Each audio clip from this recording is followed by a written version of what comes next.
Okay. Hare Krishna, Hare Krishna, Krishna Krishna, Hare Hare, Hare Ram, Ram Ram, Hare.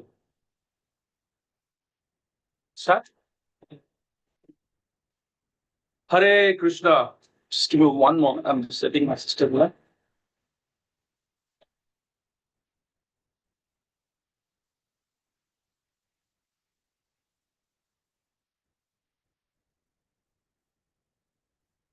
Okay. Hare Krishna. So thank you once again for joining the 18 days Bhagavad Gita class. We are excited to have you with us on this most enlightening journey. So let's start with a prayer. Om Namo Bhagavate Vasudevaya. Om Namo Bhagavate Vasudevaya. Om Namo Bhagavate Vasudevaya. Om Ajnana-timirandasya Jnananjana-shalakaya Chakshur-anmritamena Tasmai Shri Guruve Namaha. Nama Om Krishnapadaya Krishna-tusthaya Bhutale Srimati Bhaktivedanta Swami Namine. Namaste Saraswati Devi Gauravani Pacharini Nirvishesha Shunyavadi Paschati Satarini. Jai Shri Krishna Chaitanya Prabhu Nityananda Shri Advaita Gadadhara Srivasadi Gaura Bhaktivinoda. Hare Krishna, Krishna Krishna, Hare Hare, Hare Rama, Rama Rama, Hare Hare, Hare Krishna. So, before we begin this class, I want to dedicate this session to Srila Prabhupada, who is the founder Acharya of International Society for Krishna Consciousness. So we know that Srila Prabhupada ji, at the age of 70, one man from this great land of India, Bharatvarsh, he traveled across the globe in just a short span of 11 years. 14 times he circled the globe and he constructed more than 108 temples. What is impossible, he made it possible. So he made a revolution at the age of 70. So we are very grateful to Srila Prabhupada, the founder Acharya, for taking his blessings. We'll embark today in our today's most essential chapter, which is like unlocking the secret of transcendental knowledge, which is chapter 4. So this Bhagavad Gita is just not a book, it's a journey through timeless wisdom. It's a mirror for the soul. It's a manual for life. It is a bridge between confusion and clarity. Just like Arjuna stood in the battlefield of Kurukshetra, he was confused, So today, in the next 15 days from now, we'll go chapter by chapter, most importantly, step by step, towards finding the inner peace, purpose, and connecting ourselves to the Lord. So this is just not an online class. I've been telling every day, this is a soul call. So all of us can make good amount of notes here because this is a very important topic and it's about chapter 4. So let's begin with this here.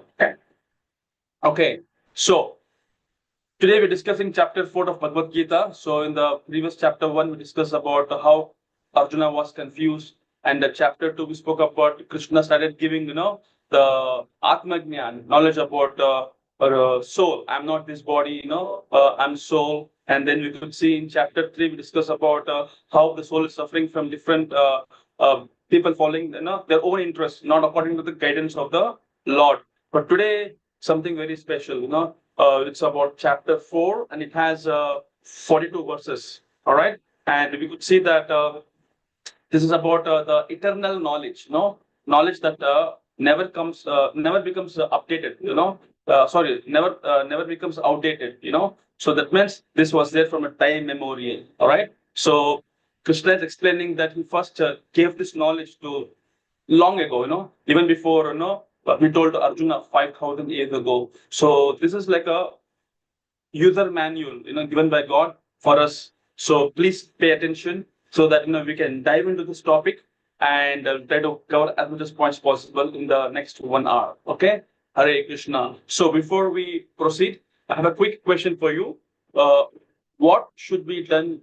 What should be done to get spiritual knowledge? So I have a couple of questions here that you should read the books yourself, think inwardly, or consult a teacher, or go to temple and do some puja. So I'm gonna just have this polling on you here, and you can tell me what is your understanding. Okay? Yes. Meanwhile, I'll release the volume here. Okay. What should be done to get spiritual knowledge? We should read books, okay? We should think inwardly, go to temple and do some puja. Okay, I see many are giving an answer saying that we should consult a teacher. Okay, yeah, that's the right answer. We have to consult a teacher because if you don't consult a teacher, just having a book, on the table, we will not help you to understand the concept. So we need to have a teacher. So for that, we'll discuss how it works. So now, going back to chapter 4, we have 4 divisions here. Okay, one is eternal knowledge, consequence of action, then eligible for enlightenment, and benefits of higher wisdom. These are the 4 major categories that we would be discussing today, chapter 4. If you want, you can take a screenshot. Okay, so eternal knowledge is the first part. Second, consequence of action, eligible for enlightenment, and benefit of higher wisdom. So we'll discuss that one by one. Now, okay, just give me one moment. Okay, so the first thing we'll go with the eternal knowledge. So in this we have mainly 4 questions. When was it written? What are the reasons for incarnation of God? The benefit of knowledge and social division. So in the first 15 verses, we will be discussing these 4 points. When it was written, what was the reason for incarnation of God? Then what is the benefit of knowledge and the social division? So we'll go one by one. All right. So before we go that, let me ask you one question. How many years ago was Bhagavad Gita spoken? Okay. So I'll just put this question on the screen so you can tell me your understanding. Okay. I'll just put this for you. Okay. Yep. How many years was ago Bhagavad Gita spoken? Okay. Somebody says 50,000 years ago. Somebody says 4,32 crores years ago. And okay. Somebody says 500 years ago. Okay, I'll end the poll. Let us look at the result to ourselves. I'm stop sharing now. So yes, the correct answer was 5,000 years ago. We could see that this Bhagavad Gita was spoken by Lord Krishna to Arjuna on the battlefield of Kurukshetra, which took place around 3102 BEC. Matlab, just give me one moment. I'll just word this one. Okay. It's the beginning of the Kali Yuga, I would say. That makes approximately, to calculate, it is 5,000 years ago from the present 2025. So yes, the answer is 5,000 years ago, Krishna spoke Bhagavad Gita to Arjuna. All right. Okay. Now, this is a very important sloka. It says, first of all, when it was written. So let's recite the first verse of the 4th chapter. Sri Bhagavan Uvacha Imam Vivasvate Yogam Proktam Aham Avyayam Vivaswan Manave Praha Manitsvetsu Bhavet. The personality of Godhead, Lord Sri Krishna, said, I instructed this imperishable science of yoga, the sun god, Vivaswan. And Vivaswan instructed to the Manu, father of mankind. And Manu in turn instructed to Shvaku. So Krishna says in this verse that the knowledge of Bhagavad Gita was first given to sun god, Vivaswan. So what's the name of a sun god? Vivaswan. And then this Vivaswan passed it to the Manu, who is considered the father of humanity. Right? And after that, Manu shared it to the descendant, including King Ishwaku. So Krishna is explaining in this verse that originally he gave this knowledge to the sun god, and then it was passed down to the disciplic chain. So in short, I would say Krishna is revealing that this knowledge has been passed down through generations, starting from the sun god, and to ensure its preservation and transmission. So I'll quickly ask this question. What is your understanding about this one? Okay, whom do you think? To whom did Krishna first speak to this knowledge? In Bhagavad Gita, what is your choice? I've given 4 choices: Arjuna, Manu, Or okay, I think you all are giving the right answer. This one. Okay, fine. I'll just close this. Stop sharing it. Okay. Yes, exactly right. That's the right answer. That is sun god. Okay. Now let's look at this. It's a very important slide. Let's also try to chant together. Okay, I'll make sure that this is taken care. Fine, it's taken care. Okay, yes. So it says, Evam parampara praptim imam rajirusha viduhu sakalaneta mahata yoganasta parantapa. It says, this supreme science was thus received through the chain of cyclic succession. And the saintly kings understood in that way. But in course of time, the succession was broken, and therefore the science as it is appears to be lost. So in the beginning of this chapter 4, Krishna explains that he gave this spiritual knowledge, the eternal knowledge, first to the sun god. Then the sun god, Vishwan, he passed it to the Manu, that's the father of mankind. And then the Manu gave it to the Ishwaku. So this shows that the knowledge is very old, but it comes from a very long tradition. But Arjuna has a doubt. He asked her, if sun god appeared long before you, Krishna, how did you give this knowledge to him? Right? It's a very good question, right? So Krishna then explains, Arjuna, both you and I, we have taken many births. We have taken many births, but you don't remember them. But I remember all of them because I am eternal and always exist. I come into this world again and again to protect the good and to destroy the evil. So whenever there is a decline of adharma, I appear. So this shows that Krishna is not an ordinary person. He is a supreme Lord who appears in different ages to guide humanity. Now, if someone understands this truth about Krishna, what happens? If they know about his appearance of this world and his purpose, then after that, they don't take birth again in this world. Instead, they go back to Krishna's spiritual world. So, to make you understand, I'll give you one story. There was one person who was sleeping under the tree, all right? And there was a banyan tree. There's a lot of tiny fruits, and he thought, God does not know how to design things. It was such a big tree. So he was expecting that there should be big, big fruits. But then he saw small, small, tiny fruits. So he thought, God doesn't know how to design things. Such a huge tree, but supposed to have big, big fruits, but, instead of having big, big pumpkins, they're very small. They were thinking like that, and we all know that, pumpkins grow on a very small, soft plant, and, that can hold much weight.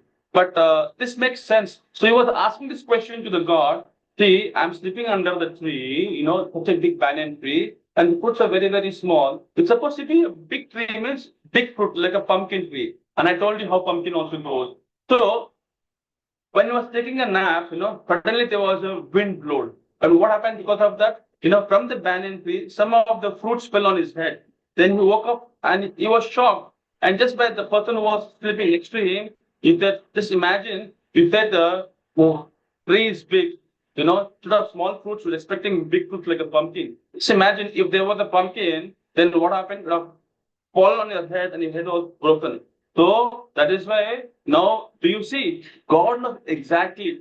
He knows exactly what he is doing. So don't, contemplate or, speculate that God should do like this. He knows what is best. So why am I telling this story? Because just because we don't understand something doesn't mean it's wrong. Krishna, who's the creator of universe, he sees far beyond the limited logic. Because our job is just to ask question humbly and try to understand like Arjuna did. That's what I'm trying to explain. Now, Krishna also explains the importance of receiving the knowledge through a proper discipline, that is parampara. Just like, if you look at the slide, you see there's a parampara system, right? So just like you can't become a doctor just by reading books, As I told you, if you have some books on your table, by reading, you cannot go do some operation, So you have to learn from a certified institute and under the trained expert. You have to be under a doctor at least for 1 or 2 years. Similarly, to understand the spiritual knowledge, we must first hear from the authorized bona fide teacher coming from the true sampradaya, that is a spiritual lineage. Otherwise, the knowledge that we get, it becomes very soon diluted, or I would say misunderstood. Now, there are four authentic sampradayas you could see on the screen also. One is Brahma Sampradaya through Madhavacharya. One is Sri Sampradaya, this is Lakshmi Sampradaya, that is through Ramanujacharya. Then one is Rudra Sampradaya, that is through Vishnu Swami. And then we have Kumara Sampradaya, that is through Nimbarka Acharya. So we should have either any one of this Sampradaya because they are bona fide. So if you have a bona fide, then that is perfect. Just like if you open Bhagavad Gita in the first couple of pages, you see the guru-disciple relationship, and this is the Gaudiya Vaishnava cyclic succession. That is parampara from Lord Krishna to Srila Prabhupada. So this clearly shows that the lineage of a spiritual master who passed down transcendental knowledge. If you can see, the Bhagavad Gita we are studying, it comes from a Brahma, Madhava, Gaudiya Sampradaya, passed down to Srila Prabhupada, who present it as it is, Bhagavad Gita. Now, this ensures that the knowledge is pure and unchanged. Some people may translate or even comment on the Gita without having true devotion or connection to the God. That's why we're telling yesterday, leader is a person who sets example by his walk and talk. I mean to say, what he practices, what he says, he does it. So, because there's no confusion. So, what I mean to say is, if you receive it through an improper spiritual chain, then we understand it incorrectly. But if you receive through a proper spiritual chain, then we understand it very clearly and it transforms our lives. So, in one liner, I would say that Arjuna's question helps us understand the important truth that God is eternal, appears to guide us and to receive spiritual knowledge correctly. So we must learn from the authentic tradition, bona fide sampradaya. Then we can get the true knowledge and reach liberation. It's very important. Okay, so just give me one moment. I'll just the screen here. Okay, just see one moment. Okay.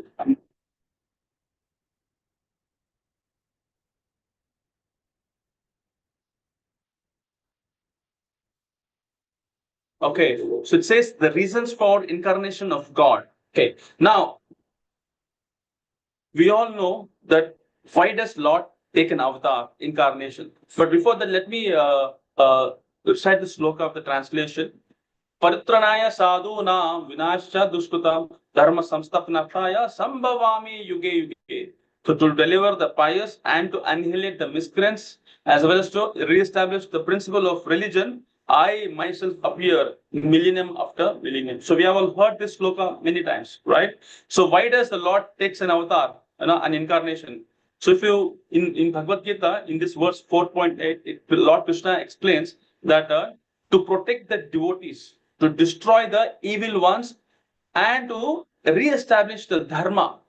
And I appear again and again, age after age. So Lord Krishna clearly says that he comes to protect good, punish evil, and try to restore balance in the world. But when a common question may come, if the Lord comes to protect the God and punish evil, then why is not coming now? Why is not? Why there is so much of suffering in the world now? Why he is very silent? Right now, you see there are so many problems.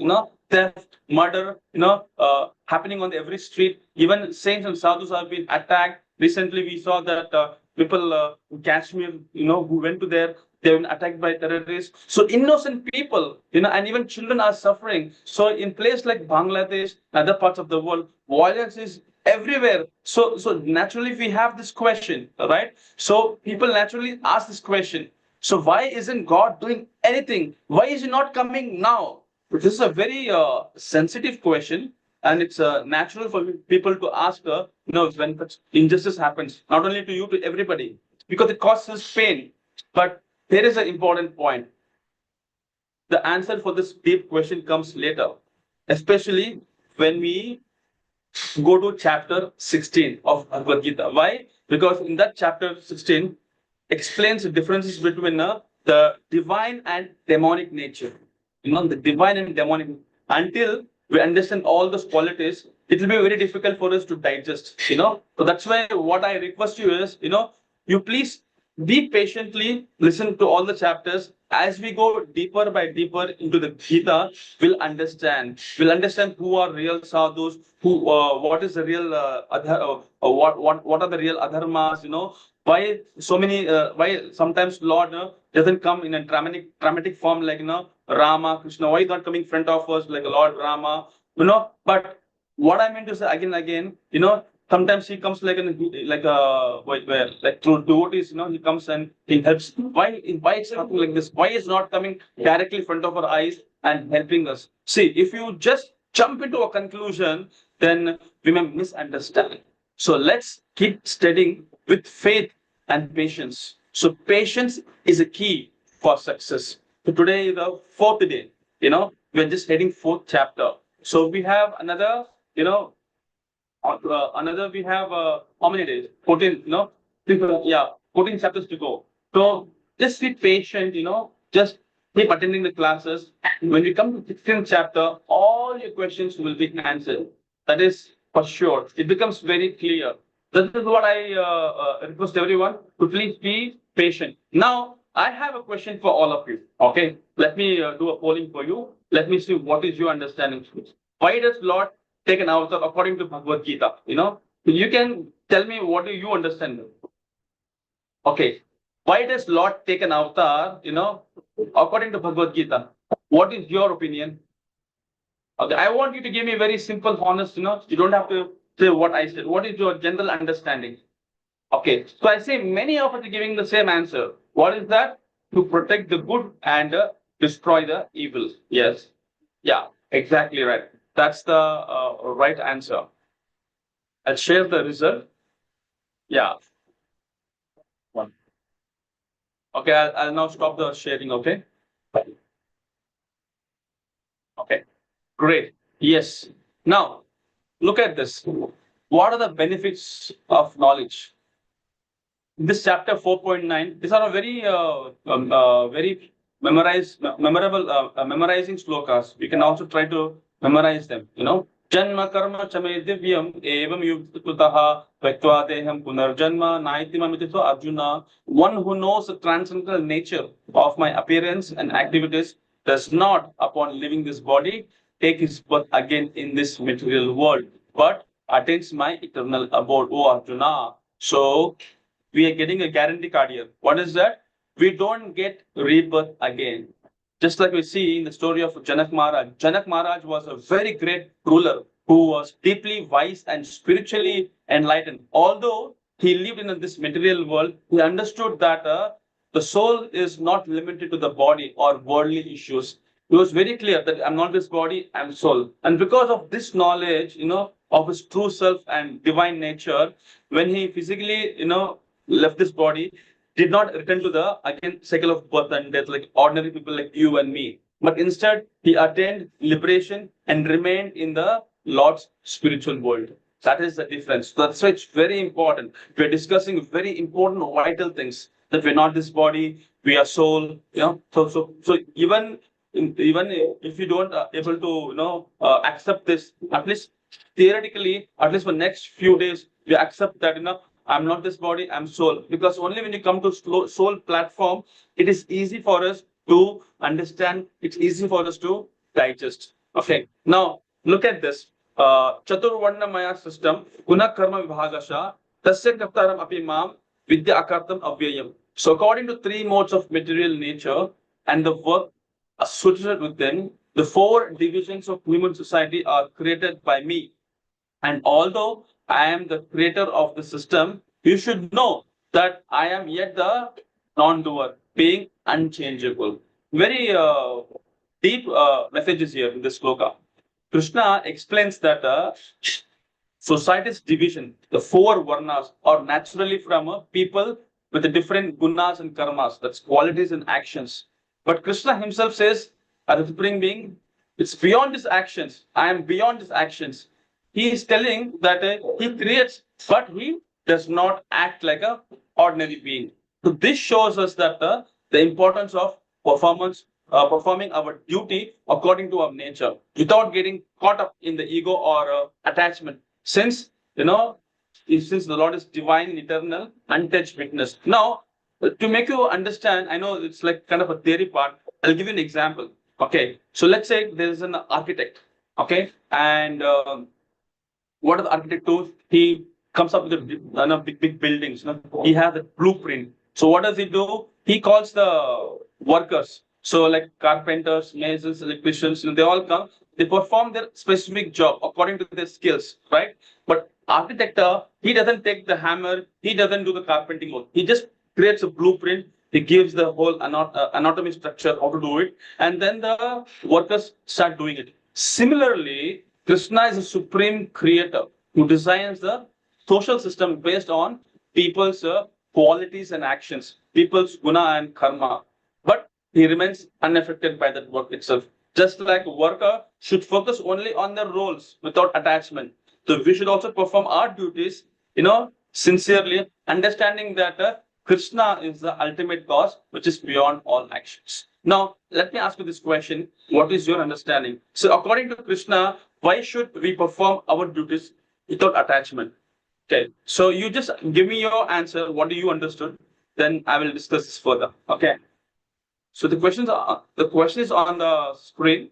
According to Krishna, why should we perform our duties without attachment? Because Krishna acts like ordinary man, because Krishna is beyond actions and remains the eternal witness. Fantastic. Yes. Okay. Okay. I think you're all almost hitting the nail. Okay. Okay. Yes. Because society forces to do so. Okay. That's okay. I'll just end the poll, and I'll share the result. Okay. Yeah. The answer is Krishna is beyond actions and remains unaffected. That is the right answer. Okay. Now, what is the life lesson we learned from this slides? Without the spiritual knowledge of Sri Krishna received through a recognized disciplic succession, there is no liberation. If we don't get knowledge through a bona fide system, like we get information from WhatsApp, information from Instagram, information from Facebook, and then you start quoting. No, that is not the parampara system, So any knowledge coming from that kind of sources, it's just a misunderstanding. So we have to come with a bona fide, disciplined parampara system. As I was showing you that. Okay, I'll just quickly review this one. You can look at this. So in the Bhagavad Gita, if you see, it's like Krishna giving to Brahma to Narada, Vyasa, Madhavacharya, Padmanabha. It's coming in order. That's called Guru succession. Finally, it's coming to, this divine grace, AC Commissioner Prabhupada. Now here, the knowledge is not diluted. It's pure. It's not that, somewhere it's broken. That is why I'm telling you that we should not depend on the sources like, WhatsApp, Instagram, Facebook, because that's not going to give you the bona fide answer. All right. Now, let us look at this. We spoke about the first part. Now, this is the consequence of action. What kind of action, what kind of guna we are taking, and what kind of result we are getting. Very important. Understanding the three things: karma, vikarma, and akarma. Okay. Now we are entering into the second part of the chapter 2. That is, we're discussing about the actions, especially the three types of actions. Do you recall? Yesterday also we discussed about three things. One was karmi, karma khanda, and the karma yogi. Right? Now here also we're discussing about the karma, vikarma, and the karma. Now I'm going to ask you a question. You should tell me what is one thing which is similar. Okay. So once I explain this, I'll ask you this question. So pay attention in the class. Okay. Now coming up together. So on this slide, consequence of action, we have three things: karma, vikarma, and akarma. I'll explain you in details. Okay. When it comes to karma, it's a prescribed duty. When it comes to vikarma, it's a forbidden action, and karma, it's an inaction, action done without the material attachment. Now you may think that Prabhuji, you're going very fast, Prabhu. No, I'll explain you one by one, very slowly, very clearly. Okay, just pay attention. Just make sure you know this: karma, vikarma, and akarma. All right. Now let's look at the screen. Now here, let's understand them one by one. Let's start with the karma. See, there are some good deeds done as per spiritual guidance, like charity, helping others, speaking truthful, and the result is you earn a lot of punya. All right, and because of that, you may take birth in a swarga, that is heaven. But remember, what is that? Remember, when that punya, pious deeds, when it gets over, when it gets exhausted, you have to again return back to the earth and again continue the cycle of birth and death. So now I think you are very clear what is karma. If you know, karma. So what is karma? Karma means, you're doing a lot of good things, you're following Vedas, doing a lot of charity work, you're coming up with a lot of philanthropical activities like building up schools, building up hospitals, and helping poor people, doing annadhanam, like feeding poor people, So by doing all these things, what will happen? You will get a lot of pious credit. Punya will come. And because of this, one thing is sure, you will go to Swargaloka, but not permanent. After some time, when your punya gets over, you have to come back. This is what I mean by karma. Then what about vikarma? Vikarma means prohibited action. That means the actions which the scriptures clearly says don't do this, but still you will steal things, you will start telling lies, you will start hurting others, then this is called vikarma. And what is the result of this?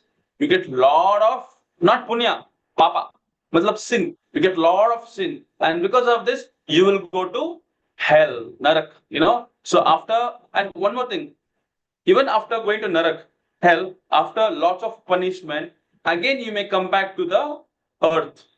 Again you will be in the cycle of birth and death. Now, what is the difference between karma and vikarma? Karma also is doing a lot of good things. He's getting punya, but instead of going to naraka, he's going to swarga. But this vikarma person, he's also doing a lot of things, but in a wrong way, against the scriptures and against the God.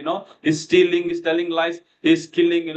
Because of that, he will not go to Swarga, he'll go to Narka. But there also, after all this punishment, again he'll come back to this material world. He'll be in the cycle of, repeated birth and death in old ages, birth and death. So you see, karma and vikarma, they're a little bit same. But only thing is, one guy is doing good, one guy is doing wrong. Now coming to akarma, that's a transcendental action. It's very important. So pay attention. Remember something, yesterday I spoke about two things. One is, in Karma Yogi, I told two things. One is Sakama Karma Yoga and Niskama Karma Yoga. I told, right? Keep in the mind, now try to focus what I'm going to say. So, Akarma, what is Akarma? Akarma means, it's one of the most important things. Akarma means doing actions without attachment to the result. And also as an offering to the God. Like you're giving food to the poor people.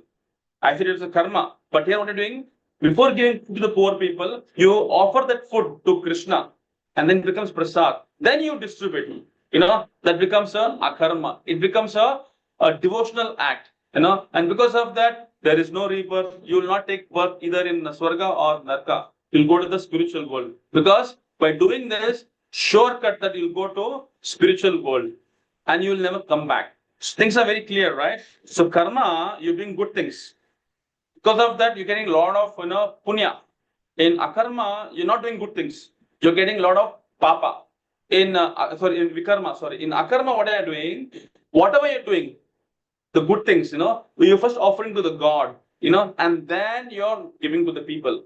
That becomes akarma, spiritualized. So remember yesterday I was telling you Niskama Karma Yoga. What is Niskama Karma Yoga? Niskama Karma Yoga means you're not detached. But whatever you do it as a offering to the Lord. Same thing you could see in akarma also. So akarma and niskama are like almost almost together, almost they are there. So what I meant to convey in this slide is that if we do punya, we go to heaven. That's temporary. It's a place of enjoyment and comfort, but it's temporary. But when you do the same thing, that's papa, you'll go to naraka, which is full of punishment and suffering. So my question is, what happens after heaven or hell?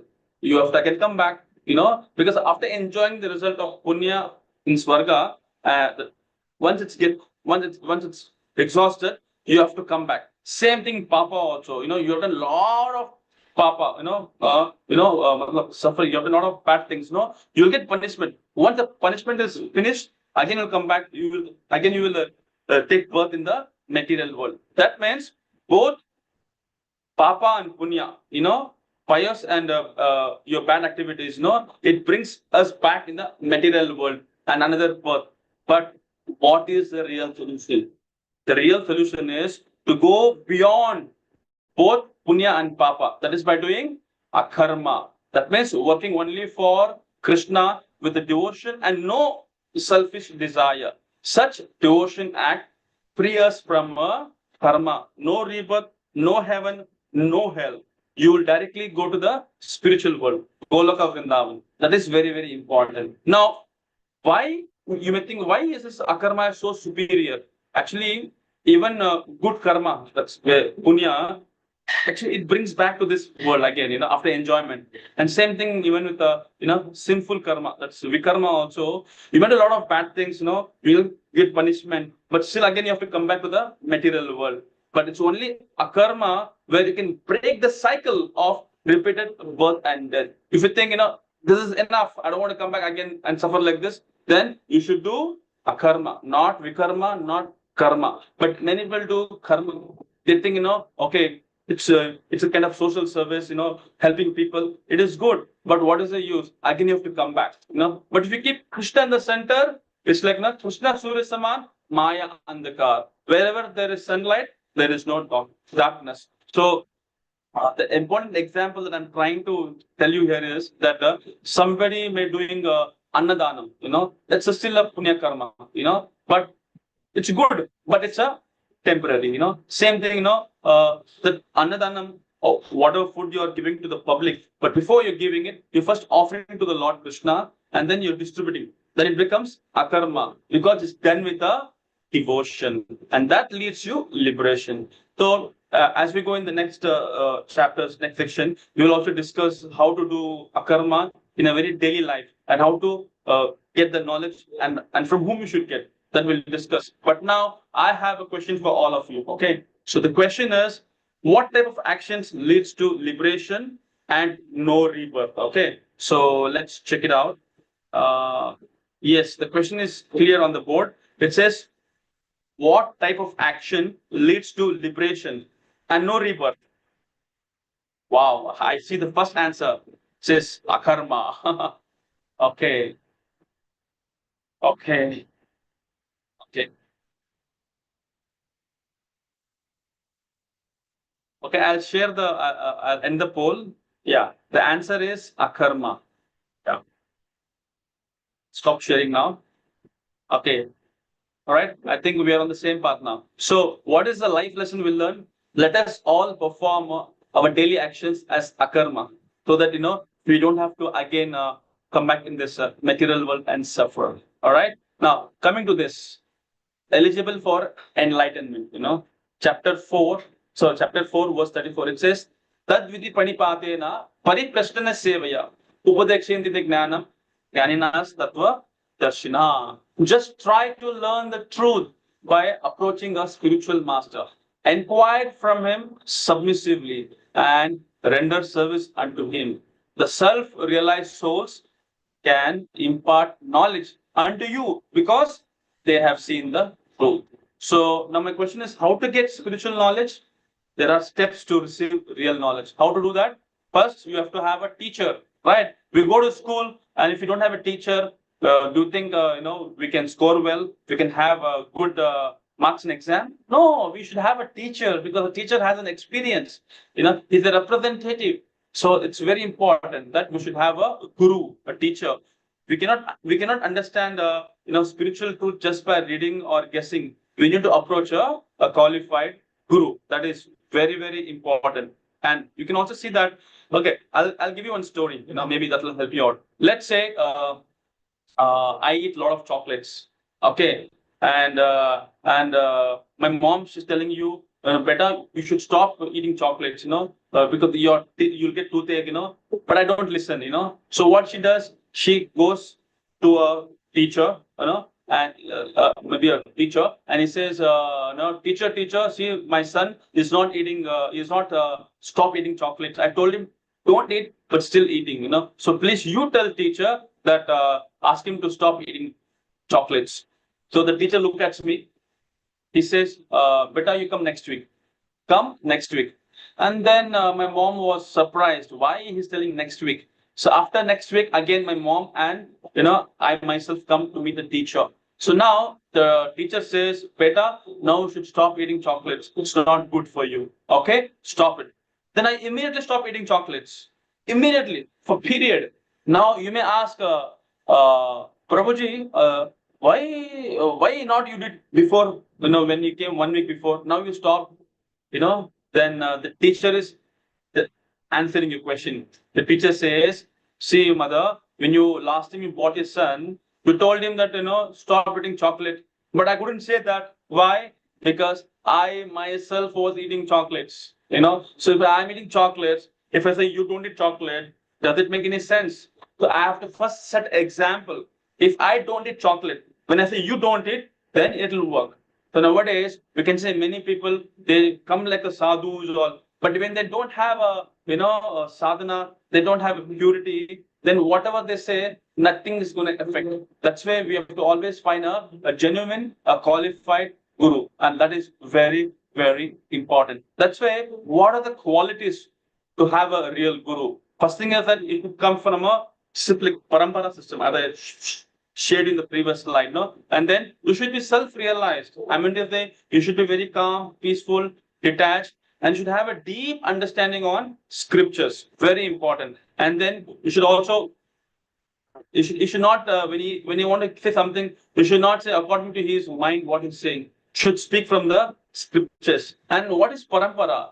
We already discussed, it's a 4 paramparas. We spoke about Brahma Sampradaya, Sri Sampradaya, Rudra Sampradaya, and finally we spoke about Kumara Sampradaya. So these are the 4 Sampradayas. So in any of the Sampradayas, if you come and approach a teacher, then it's qualified. So only from this lineage, we have to receive the pure, unchanged spiritual knowledge, because that will lead us to go back to Godhead, go to the spiritual world. Not just any guru, like it's not that, you chose someone emotionally, oh, he's helping me. Oh, you're helping me so much in my life. You are my guru. No. You should not choose somebody who's emotionally and call him guru. A real guru means you should be authorized by scriptures and it should be connected through a proper discipline of chain. So now what is important here? Only through this method now we can understand the deeper truth of akarma.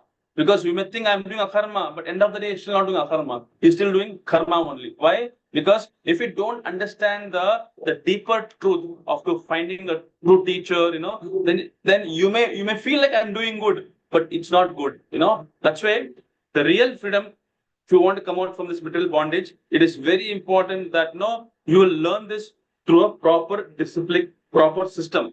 Then only it's possible. Because the goal of this knowledge is just not information, but liberation and devotion. And that is to going back to God. So now I have a question. How should we receive a real spiritual knowledge? I'll just put up this question on the screen. Maybe you can tell me whatever is your understanding. Okay, I think the question is up there on the screen. How should we receive a real spiritual knowledge? By reading books only, by guessing on personal opinion, from a self-realized guru or teacher in a bona fide parampara, and from any spiritual teacher who's not in the discipline succession. I think that's a wrong answer.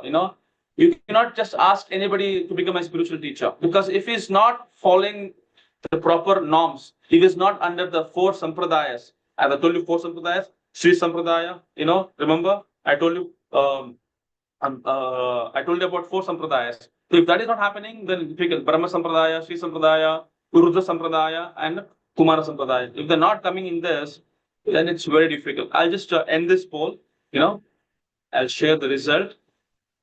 From self-realized Guru is a bona fide. Yeah, that's the right answer. Yes. I'm closing this. Okay, good. Now, look at this. The life lesson, what we can learn from here is that spiritual knowledge must be humbly learned only from an authorized person. Now, somebody who wants to teach you, you cannot say, teach me this, teach me this. No, you have to be very humble. You see, Arjuna was very humble, right? So if only you're humble, you can win the heart of a teacher. If you say, I know everything, I'm just giving you money, you teach me. That means it's a ego. What's ego? EGO, eject God out. So you are like godless person, So definitely you will be falling into which category? Not in karma also, vikarma. You remember yesterday I was talking about the karmi platform. Materialistic person. Just for your own enjoyment. You don't bother about what's happening to others. No emotional IQ at all. It's only me, I, and I, mine. So that is very difficult. You have to be very careful about that. Okay. Now look at this. Supreme wisdom. That's the last part. That's one of the part of our discussion today. Even if you are considered the most sinful of all sinners, when you are situated in a boat of a transcendental knowledge, you will be able to cross over the ocean of miseries. Wow, what a profound statement. Huh? See, even if someone has done many bad things, if they get a true spiritual knowledge from a proper guru and follow it very sincerely, all their sins will be destroyed, just like a fire burns wood to ashes. So this knowledge helps us to cross over all suffering and reach the peace, real peace. And that's why we need to approach a guru from a proper parampara, spiritual lineage and learn the truth. Now, there's a very interesting story. You would have heard this. There was one dacoit. His name was Ratnakar. He was a hunter basically. So what he used to do is, in the forest, he used to kill the animals. Just take the bow and arrow, just shoot him, but not completely, just half. They just and when you don't kill fully, you just kill half. What happens? It's like a headless chicken. You just cut off the head of the chicken. What happens? It keeps going in there and banging itself in the walls, right? So like that, this guy Ratnakar used to kill all the animals, but not fully, half killed. And because of that, they said tadapta hai. They kept trembling, very and seeing that he used to feel very joy, And that time it was Narada Muni who interfered. He said, Ratnakar, what are you doing, man? This is horrible.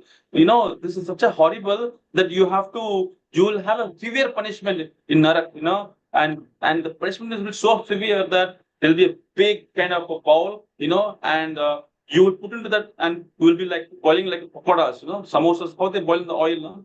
Hot oil. Like that you'll be having, punishment, Like we heard about this Raura kind of a hell. So it will be like that, very horrible. And this Ratnakar saying, what are you saying? You think what you're saying is right? I don't agree with you. Immediately Ratnakar, what he did, he tied Narada Muni in the tree, and then Narada Muni said, see, you can tie, you do whatever you want. I'm telling the truth. Whatever sin you're doing, you have to face a big, you'll have to pay a big price for that, big punishment. And if you don't believe what I'm saying, you just go ask your parents, you go ask your wife, you go ask your father, you go ask your child that whatever hellish activity you're doing, will they share your suffering? Will they share your sin? You go ask them, He said, of course, I'm doing it for my family only. Of course, they will share. I said, you go and ask. And this Ratnakar went to his wife, went to his child, went to his father. He said, you are doing the sin. Why do you expect to share your sin to us? We will not accept it. It is your sin.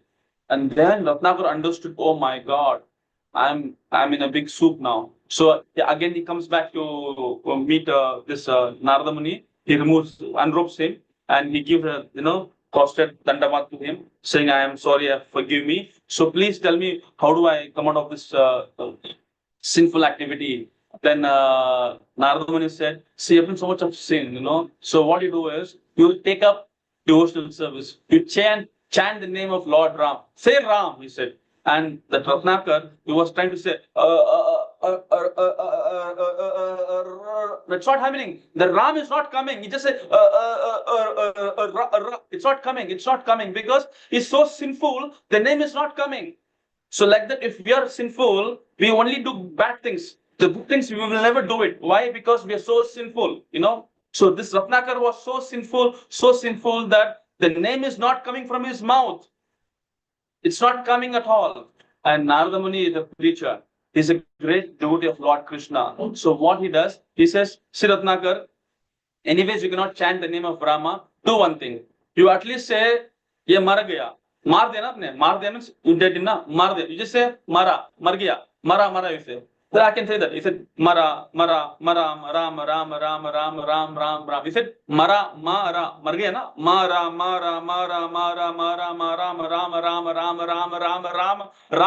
ram is coming, So that means, what I want to conclude is, the same Ratnakar, he became a Valmiki and he wrote a Ramayana. What a transformation, huh?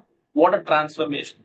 This is the power of devotional service when you chant the Lord's holy name. So we could see that even if you're a great sinner, if you accept in a very sincere way, you get the result just like this. In a snap, you get the result. So you have to be very sincere. So now I have a question for you. What can a true spiritual knowledge from a proper guru do for us? If you approach a true guru, what will happen in our life? Okay, I'll just ask this question for you in the polling. Maybe that will be helpful for you to answer. Just give me one moment. Yeah. Okay, yes. What can true spiritual knowledge from a proper guru do? If you find a guru, okay, destroys all sins and bring peace. Yes, that was what I was looking for. Yes. Okay, yeah, that's the right answer. It destroys all sin. It's better late than never. All right. Okay. Oh, we're getting late now. Okay, I'm just making it a little faster. I'll stop this sharing. Okay, I'll just close this now. Now, okay, now look at this slide. Okay, now here we can see at the end of a war in Kurukshetra, Bhishmacharya was lying on the bed of arrows, and Lord Krishna told Yudhishthir, you go and ask Bhishma importance about life, ask questions about life, duty, and also ruling a kingdom. So Yudhishthir asked, what is the best thing? No, I'm asking you, what is the best thing a human can do to do truly happy? Now, Bhishma didn't say, see, now what's happening is Krishna is telling Yudhishthir Maharaj, you go and approach Bhishma Dev, and ask some very important questions about what? About life, duty, ruling the kingdom, And Yudhishthir asked what is best thing as a human can do to be very happy. And now Bhishma Dev didn't say that, you buy a land, you invest some money in the bank, get some insurance. Instead, what he said, first get free from karma and chant the name of Lord Vishnu, especially the Vishnu Sahasranama, because it's 1,000 name of Vishnu that is the way of peace and real happiness. Now, according to Bhishma, what leads to true happiness? Okay, now somebody have a question to you. How will you answer? I'm just putting up this question for you. Just give me one moment. Oh, thank you. Yeah, the question is there. According to Bhishma Dev, what leads to true happiness? Buying a land, investing, getting insurance, being free from karma. Yeah, exactly right. Yeah, that's what I was looking for. Okay, wow. Thank you. I see everybody are giving the one same answer. That's what we needed here. Okay, thank you. I'm sharing the poll. Yeah, that's the right answer. Yes. Thank you for your prompt attention here. So now, since we have another 5-6 minutes to go, I'll make it a little faster. Okay, so I'll just do a small summary about what we discussed, from fourth chapter. We discussed about karma, akarma, vikarma. We spoke about karma, doing a good work, good actions like charity. Now, because of that, you get good results, but no rebirth to no rebirth in heaven. Matlab, you be in Swargaloka, again you have to come back. Then vikarma, bad or sinful work you do, suffering in hell, naraka, even once suffering is done, punishment is done, again, you have to come back and take birth in the material world. Same thing, karma and vikarma. And akarma, spiritual actions, whatever good things we do without selfish desire, selfless desire, keeping God in the center, then you don't have to come back in the cycle of birth and death. Okay, that's what we spoke. Then we spoke about how do we do karma and akarma. Sorry, I said very simple. Chant the Mahamantra, because even that's what Bhishmadev is telling Yudhishthira Maharaj. Vishnu Sahasranama. So chant Hare Krishna, the Mahamantra. Then take only prasadam, because when you take prasadam, prasad, matlab prasad, Prabhu ka sakshat darshan, prasad. Take prasad because it is offered to Krishna. I remember I told you you're doing a lot of annadanam. You want to distribute food for the poor people. But if it's not offered to Krishna, then it becomes a kind of a social service. You get a lot of good deeds, but again, you won't get the best result. But you offer to the Lord, and then you give it to everybody because it has no sin. Then finally, we should serve the Lord with love. So now I have important points that I want to share today. This knowledge is very ancient because it was first spoken by Krishna to sun god Vivaswan. Then all the great acharyas, they also recommend only one thing: what? Chant the Lord's holy name. And then chanting purifies our heart and also strives all sins. So the takeaway message today is that do devotional service, do devotional actions, akarma, and in this very life, go back to God. Now I have something to share here. What are the life lessons we learn in today's session? Without a spiritual knowledge of Sri Krishna, there is no liberation. There is no liberation. And we should perform all our daily activities as akarma, without attachment or selfish desire. And finally, by serving with faith and asking questions humbly, one can receive spiritual knowledge through a bona fide disciplined succession. Now, very interesting. If you look at the screen, this is a verse from Vishnu Sahasranama. I would say introduction to Vishnu Sahasranama, where Yudhishthira Maharaj asked Bhishma a question about the most effective way to worship and remember God, as I told you earlier. And we can see Parvati Mata, mother, wife of Shiva, she asked Lord Shiva, how people in today's world, because people are so much busy with so-called Instagram, Facebook, Reels, WhatsApp, chatting all the time, will they find the time to chant thousand names of Lord Vishnu?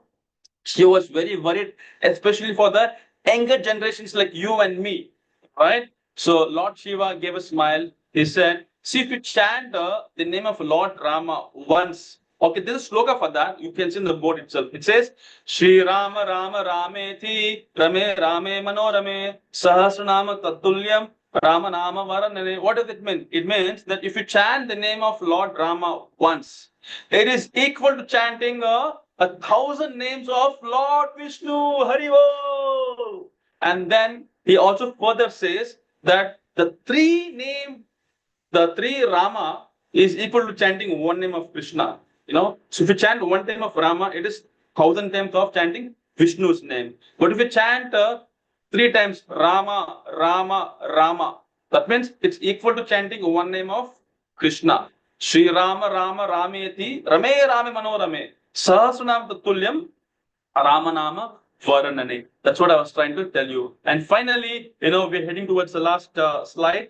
That is, in Kali Sankarana Upanishad, it's mentioned that Hare Nama, Hare Nama Kevalam. That is the Hare Krishna Mahamantra. This is the name of the Lord of the world's Kali, the Lord of the world's Vedashu Drishyate. So what I meant to say is that these 16 names are the only way to overcome the evil effects of Kali Yuga, and there is no other way, because we want to cross the ocean of birth except by chanting this holy name. This is the conclusion of all Vedas, this is the conclusion. So here Lord Brahma is saying that chanting the name of Lord Krishna, even few minutes, is more powerful. That's why the Mahamantra is given in the Kali Sankarana Upanishad, and then it says Iti Shodaka Nam Kali Kalmashanashanam Nata Paratarapaya Sarva Vedeshu Drushyate says, that's very powerful. And then that is the Maha Mantra, because it is said that Hare Nama, Hare Nama, Hare Nama Vikevalam, Kalava Nastiva, Nastiva, Nastiva Katira Anyatha. In the age of Kali Yuga, you say once, you not listen. Said twice, no. Said 3 times, you feel okay, somebody is telling to me. So you'll start accepting that. So that's why it's been told 3 times, emphasized to chant the Maha Mantra in the age of Kali Yuga, because this Maha Mantra destroys all sins and brings spiritual happiness. So from tomorrow, please come. So my humble request, please come 10 minutes early to the class, and we'll all chant one round of Maha Mantra together. Or maybe I will just, you all can one round. The Maha Mantra will keep going on. Can chant the Maha Mantra with Prabhupada, with the Lord's blessings, I hope you're understanding the Gita in a very deeper way. So now let's not take much time. Let's go with the question answers, because that's the most important part for us. Anyways, tomorrow we're going to discuss Karma Yoga, action in Krishna consciousness. So you've heard the theory. Now it's a time to live it. So Karma Yoga, action in Krishna consciousness, the ultimate secret, how to work and stay free from karma. So I will not take much time. So we will go with the question answers. Okay, just give me one moment. I'll just stop the screen and I'll just look this. Okay, one by one we'll ask. Okay, so first I saw Ravi Shankar. I'll just ask him this question. Okay, just give me one moment.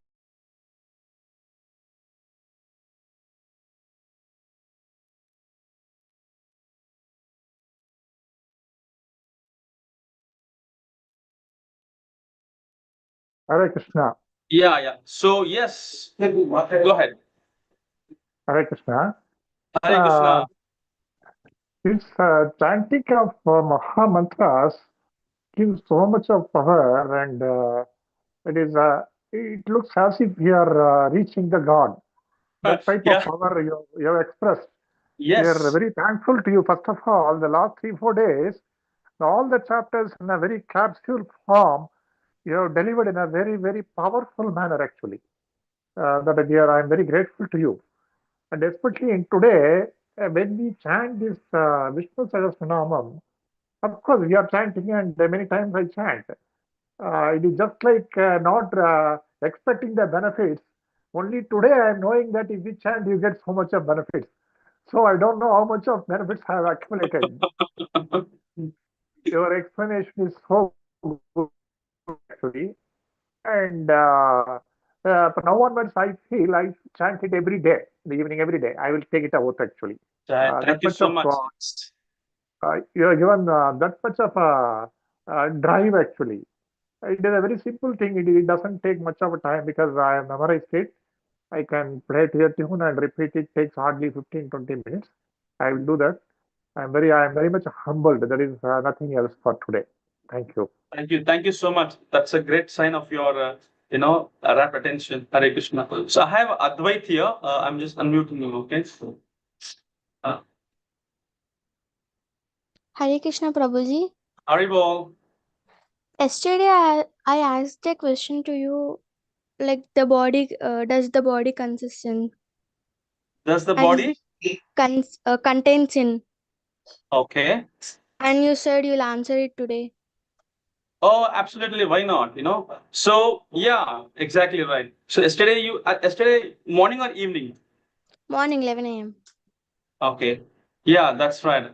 Okay. Now, actually, I want to give you first a clear breakdown, because in Bhagavad Gita, we get a very clear picture. Who gets a sin? It is the soul or a body. Actually, the concept of this papa, it's actually addressed primarily to the level of individual, jivatma. Actually, I can explain you in detail now, but you will not be able to understand. But if you wait till 6th chapter, you will understand. But still, I'll explain you. See if you can able to understand this. So yes, what I mean to say is, I want to give you a small, clear breakup. See, the Atma, the soul, is always very pure, because soul is unborn, it is eternal, it is ever existing, and it is, and you can't even cut into pieces, because the Atma has no defects and no sins, because it's untouched. But sin affects the Jivatma. What are you saying, Prabhu? You just now said soul is pure, unbreakable. Now you're saying sin affects the jivatma. Yeah, conditioned soul. I'm going to say conditioned soul, conditioned jivatma, because we are under the false ego, ahankar. Remember, I told you mind, intelligence, false ego. Identify with the when you identify with the body and mind. That is where we have a very big misunderstanding. So the jiva is held responsible for good and bad karmas. That's what Bhagavad is saying. The spirit soul is bewildered by the influence of false ego. He thinks himself that I am the doer. But the body is just an instrument. All right? The body is just an instrument. It is a matter actually. But because the soul is in the body is very active. So it is a field of action, but not the enjoyer. Because of that, it suffers. I think, am I able to make you clear?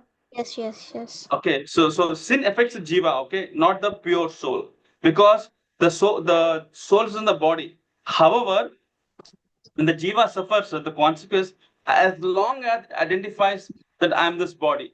Because when you're in the bodily platform, then you have this trouble. So rise above. That's why I said no, we have three modes: mode of passion, mode of goodness, mode of ignorance. We have to rise above that. Then we'll come to mode of transcendence. That is the Vishuddha Sattva Guna. To do that, we have to wake up early in the morning, before sunrise, 1.5 hours. That's called Brahma Muhurta. Then chant the Lord's holy name.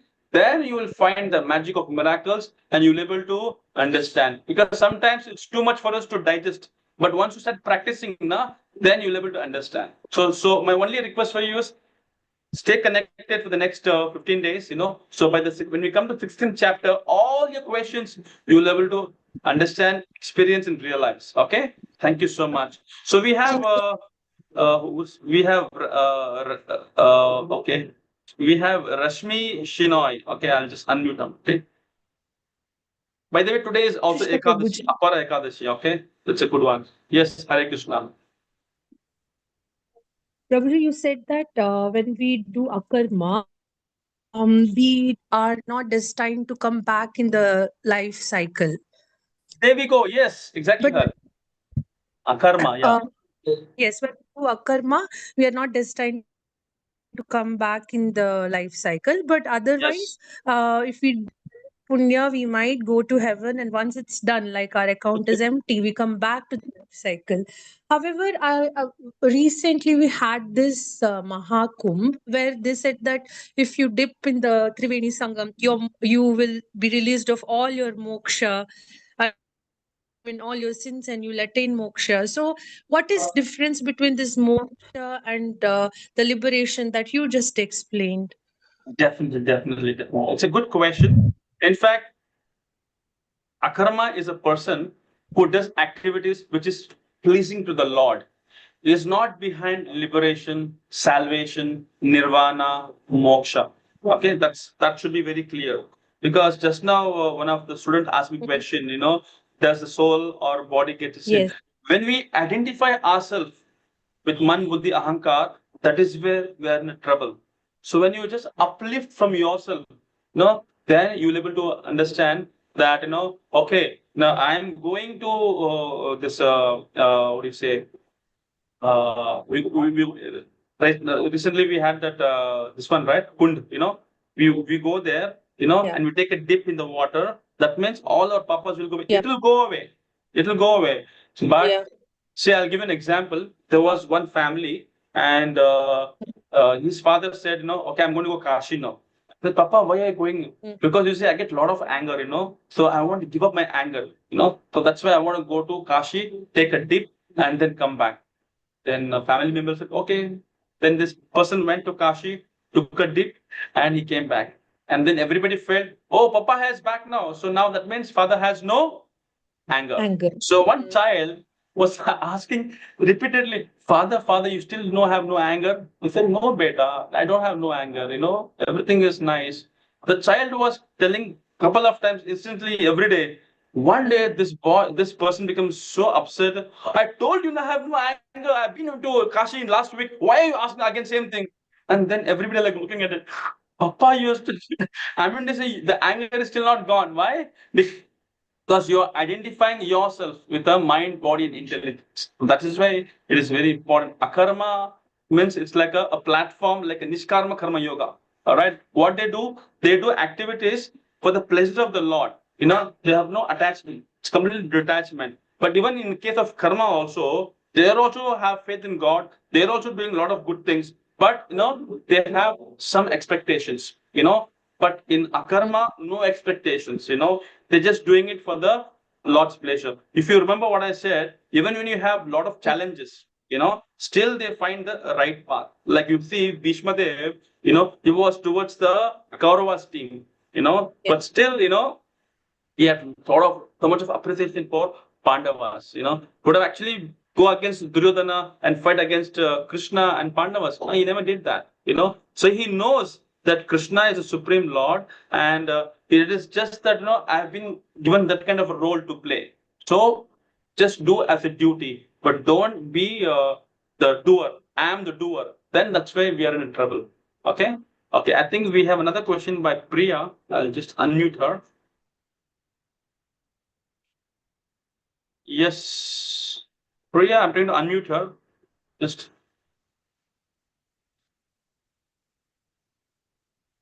Yeah, I'm unmuting you, Priya. You have to just do it yourself. Okay, I see one hand raising. Hare Krishna, Yeah. Prabhu. Hare Krishna. Hare Krishna. Hari Hare bol. Krishna. Today's session was very good. Happy wishing you happy Ekadashi and all to all Thank you the so this much. Yes, yes. The thing is, like Prabhu, today I really could not understand much about the like the transcendental knowledge. I have little bit doubt on that. So here and there, I was just thinking. Then just want to know that in brief, like the transcendental knowledge being given to the sun god Vivasana, why did he not follow? But only the Arjuna being how did Arjuna only like he followed and like what is that like actually? It was given It's to Vivasana. Then later on, it been given to that. What is that actually? It is given to Manu, and later on, it was given to Ekanath. So, what is it like? Why it is like they did not follow, and only Arjuna followed it? well, the question is And very. how to how to get it into our personal endeavors, like personal life, like how to become an Arjuna. If you want to become Arjuna, I want to give you first with an example. Once what happened, when the battlefield was going on, then Arjuna was a little bit defeated, There was a bruise on his body all. So he was taking rest in his stamina. Okay. And then Krishna thought, oh my God, my friend, he fought vigorously. He's hurted now. So what happened? Krishna went to his cabin. And that time Arjuna was taking rest. When Krishna was going, Bhishma saw, not Bhishma, Bhima saw. Krishna is just walking towards Arjuna. What is he doing? When Bhima was going, behind Bhima was Nakul, Sahadev, Yudhishthir. Everybody were walking one by one, and they also what Krishna is doing. And he went to the cabin of Arjuna. Now Arjuna is in the bed, taking rest, and his hand is bruised. He's just taking rest, and Krishna is just putting hand is doing like this, and all the wounds are going off like this, And then Bhima felt, Krishna, what are you doing here? What's happening? Then what Krishna did? Krishna caught the neck of Bhima and kept his ears in the body of Arjuna. What happened when he was kept his ears from the body? I'm getting goosebumps actually. From the body, the sound coming, Krishna, Krishna, Krishna, Krishna, Krishna. Bhima was shocked. Again, he took his head towards the feet. Same sound is coming. Krishna, Krishna, Krishna. That means even in sleep also, Arjuna is chanting and remembering Krishna's name. So are we in that position? Are we in that position? So that is a big difference. So if you want to become like Arjuna, first thing is that we should not be the doer. We should be a servant. We should. That's why they say, if you are a das, you are a bindas. But if you're not a das, you are always udas. Das means trying to become a servant of Krishna. That's why what I was trying to explain in the Bhagavad Gita is that sun god Vivishwan, he passed this knowledge to Manu. And Manu, he's a father of humanity actually. He passed that knowledge to,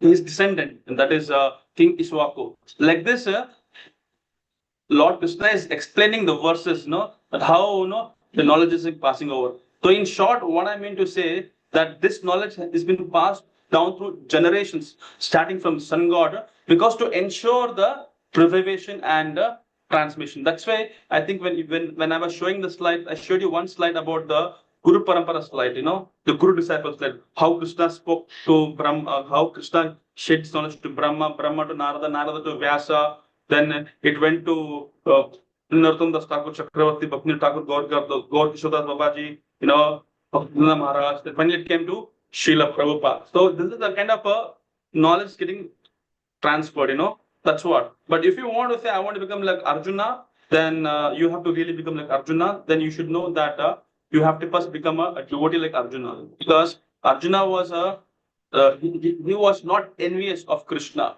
Today in this world, what we do is we want to imitate someone, but then we have some kind of ulterior motive.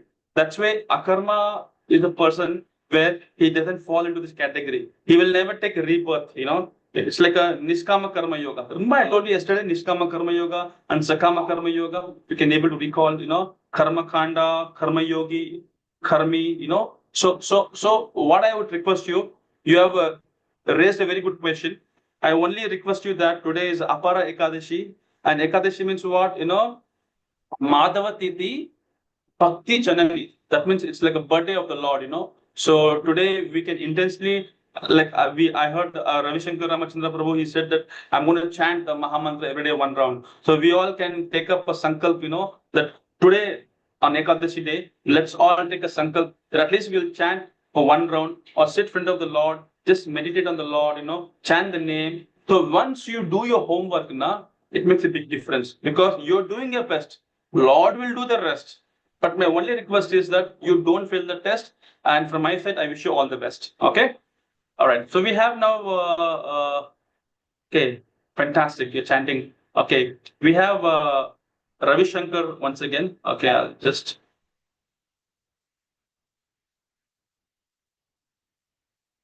I'm trying to unmute Ravi Shankar. It's like. Ravi Shankar, I'm trying to unmute. I think you have to, yeah, you're unmuted now.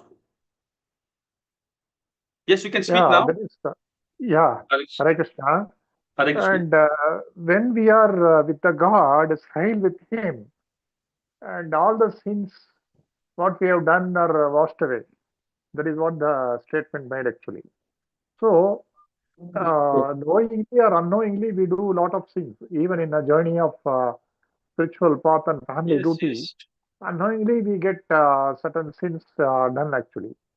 So, what Guruji means is that when we are in his path, when we chant mantras and always think about him, the parihara already happens because the sins automatically gets washed away. Am I right? Yes. But understand one thing. In yesterday's class, we discussed that you should also do your bodily duty also. I mean to say, if you're a family, you cannot just deny everything and just do what you want. It has to be a balance, right? Correct. Yeah, that's right. Okay, thank you. I think I have one last question to Srinidhi Chakravarti. She's trying very hard. Okay. I'm trying to unmute you, Srinidhi Chakravarti. See if you can speak to me. Yes. Sir, my question is that at the point you spoke about. Okay, I'm not able to hear your voice. You can go slow. Sir, please give me a second. You can even put the question in the chat also in case you have a tough time. Yes, sir. Sir. You're from DPS, right? Delhi Public School, right? Yes, sir. Yes, sir. Okay. Right, girl. Go ahead. Sir, I was saying that at a point you had spoke about a spiritual guru. Yes, sir. That we need a guru or a teacher to to learn spiritual knowledge. Sir, but how can we recognize a spiritual guru? How can we recognize? Okay. So you're asking how can I recognize a spiritual guru? That's a very good question. I just want to ask you, were you attentive in the class today? Yes, sir. Okay. So if you're attending the class, I did set some of the qualities of a guru. What is that? If you recall, I said that first thing is that, remember I told a story of a sugar. I was eating a sugar, and my mom and myself went to meet a teacher. You remember that story? Yes, sir. Yes, sir. I Okay, remember that. fine. So you have to always set an example, then tell others. Like yesterday, I told you a leader. A leader is a person who first lead himself and then lead others. All right. Similarly, one of the quality of a guru is that you should be self-realized. You should be what do you say? You should have a deep understanding about the scriptures, and you should be very detached, very peaceful, very calm. And whatever he says, you should match the shastra, not whimsically whatever he thinks, he can say for you. It doesn't work like that. And main important is that you should be a part of the bona fide parampara, disciplic succession. And I remember I told you about the 4 sampradayas. Do you recall them? Anything? Brahma Sampradaya, Sri Sampradaya, Rudra Sampradaya, Kumara Sampradaya, right? So that is very important. But I'm telling you one thing. In simple way, if you ask me, how do I identify the guru? Just observe him at least for a few months, a year, then you'll get the answer. You cannot abruptly accept, Yes, sir. as a chat GPT or as a WhatsApp or the Facebook or Instagram as my guru, because I get a lot of information from there. No. Okay? All right. Sir, I was actually absent yesterday, so I could not get the details of yesterday's class. So what can I do? You would get the recording of that. If you can ask your mom on the chat. We have shared the link. You can just go through that, But don't miss the class, because I see you like a Prahlad, You are very inquisitive to know many things, To make sure that you stay in the class connected, because what has happened is today's children are tomorrow's future leader. All right, right values, bright future. So the time will come when you will explain Bhagavad Gita to your mom, because moms are very busy now, going taking care of things. You'll have, that's why I'm telling you that you have to pay attention, So sometimes in the school, I have this experience. I tell the children, please pay attention in the classroom. What I mean to say, body is present, mind is absent. So you have to bring your mind back to the class. All right. So I wish you all the best. I think I have one last question to Ravi Shankar, then we'll take a break. Okay. Yes, I'm unmuting.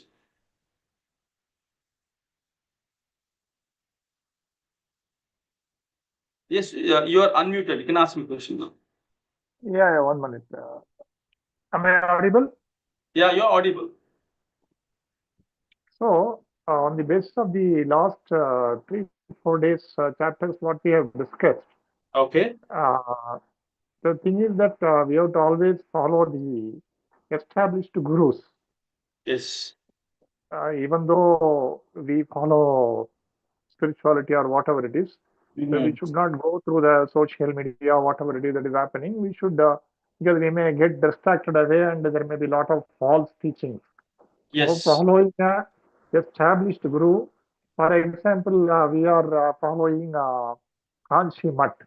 We are the followers of Kanchi Mat. Okay. So whatever teachings or whatever the gurus they do, we follow them actually. Okay. And this being a Kali Yuga, as you rightly said, whatever good things done are also not reflected in the sense only bad things keep coming or bad things happen to the family. That is because of the Kali Yuga. How to overcome that actually? How to overcome the bad or evil effects what is happening to us in spite of doing good deeds? Yeah, so that's one very wonderful verse in the Bhagavad which says, Kalirdoshe nideraj, Kalirdoshe niderajan, asti heko mahan gunan, kitat eva krishnasya mukta sangha paramrujat. So in Kali Yuga, quarrel, hypocrisy, they go hand in hand, So you might want to do good to others, but sometimes you feel like, I'm doing good to you, but sometimes I see that you're also harming me, So what is the best way? You cannot find fault with that person. Why? Because, in Kali Yuga, first thing will happen, because Kali Yuga is the age where it's a deterioration. All right. So now how do we uplift this? Very simple. That we should take up the Nama Sankirtan. That's what it says. Nama Sankirtan is a Sarva Papa Pranashanam. Pranama Dukha Shamanas Tam Namami Harim Priye. That means, when you take up the chanting of the Lord's holy name, today we discuss about the Vishnu Sahasranama part. So when you take up the holy name, the power is so potent in that, slow and steady, very soon you will get the answer for your question.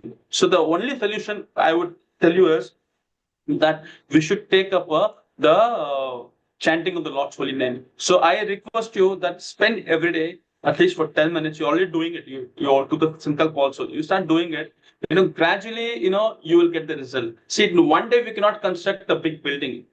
This will take some time, So slow and steady, win the race. And I wish you all the best, because your questions are benefiting everybody. Thank you. And once again, I wish you a very happy Ekadashi. Hare Krishna. Hare Srila Krishna.